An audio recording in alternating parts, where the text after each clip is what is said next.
Yo, what's up, guys? You guys probably haven't heard my voice in a while. It's because, I've been doing mainly editing videos, etc., like different stuff besides, content videos like I used to do. So today I will be making a new series and it will be called Before You Buy. So I'll be reviewing products, I guess. So I'm just going to be saying whether it's a good product or a bad product. I'll say some things about that I like and that I don't like, and then I'll give you an overall, something out of 10 in my opinion. So let's get into the video. Okay, so the product we will be reviewing today is the Ninja Air 58. Now I know a lot of you guys probably aren't going to be able to get it, but because it's a really expensive mouse. I got mine for $220 off of eBay, but yeah, it's really expensive. So the first thing that I like about it is its shape. It has a really nice shape. Like, it's a large mouse though, so it's better for medium to large-handed people. I have a small hand, so I can't claw like I normally do. I have to palm or kind of half claw or something.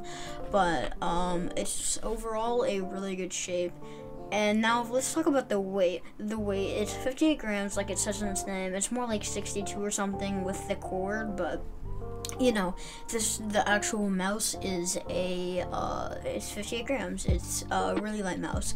So next is the scroll wheel. Now I know a lot of people have had problems with the scroll wheel breaking, but that's why I changed my marking keybind. I changed it to U instead of my mouse button, because I'm pretty sure the only way it breaks is if you're pushing down on it. So yeah, the scroll wheel can break. It breaks not that often, but if you're using it, it's like you're playing or you're using it as something in a game, then it's definitely you probably should change it to some other key button, because it's not going to do good on the mouse.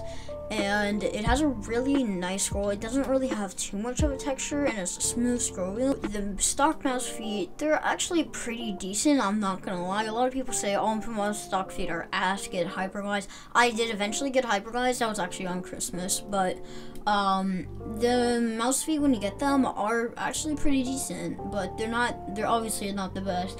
I do recommend getting hyperglized though, because that's just gonna make it way smoother. And the reason why I had to get hyperglized, eventually I wasn't gonna change it at first, but I had a problem with the mouse. One of the mouse feet started tearing off, so it was dragging across my mouse pad, and it was making it really weird to play. So I had to change my mouse for a week or two when that happened, back to my Model D. And yeah, and then I got hyperglized for Christmas, and it wasn't a problem anymore.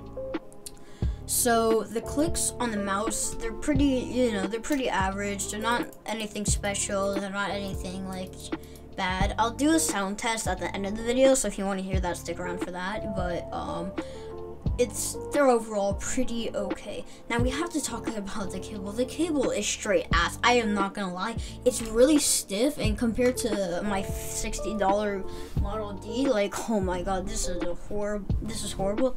Also, it's a really thick cable for a mouse cable. I don't know if that's just for me, because I've only had 3 mice, but I had trouble getting it into my mouse bungee, so I just have to leave it in one area. So if I raise or lower my sensors, always, if I move it, there's gonna be a little dent in it, I guess.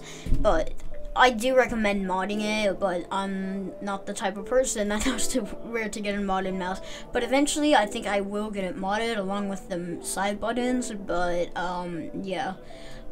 Next, they're actually loose. I don't know if it's just for me, but I've heard, again, it's something that breaks decently often, or not. I don't know why I keep saying often. It's something that breaks. It's not often, it's not decently often, but it will break eventually if you're using this mouse as your main mouse. And it's loose. When I got it, I don't know if it's brand new and it's loose, but I know for me it was loose when I got it. So basically, I don't know if you can hear this. Here, let me move my mouse bungee so I can put it right next to the mic.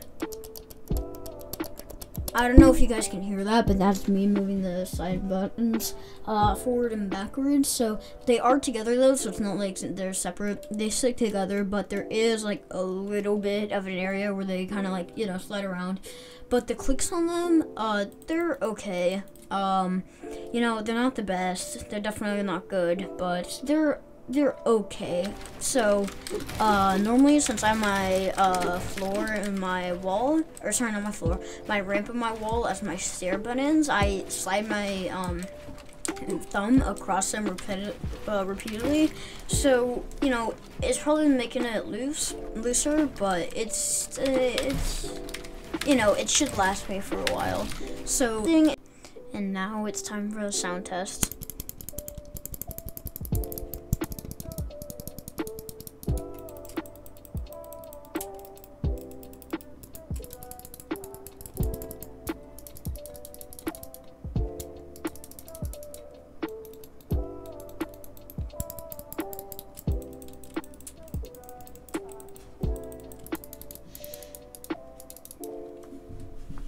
Yeah, overall guys, that is the mouse. I would give it a solid 6 to 7 out of 10, 6.5 out of 10. Yeah, definitely 6.5. It's definitely not something that you should buy considering that's 220 bucks. If it was something more like 70, you know, 100 bucks, definitely would recommend it, but since it's pretty expensive, you know, probably just shouldn't buy it. If you're wondering why I bought it mainly as a collector's item, because like I'm weird. So yeah, I just like collecting random stuff, so I just you know, bought the mouse. I'm gonna use it. I'm probably gonna end up you know, retiring it so I don't break anything and then have to get it modded sooner or later. And I might get a second one, who knows, a blue one. So anyways, thanks for watching. I hope you guys enjoyed the video, and peace.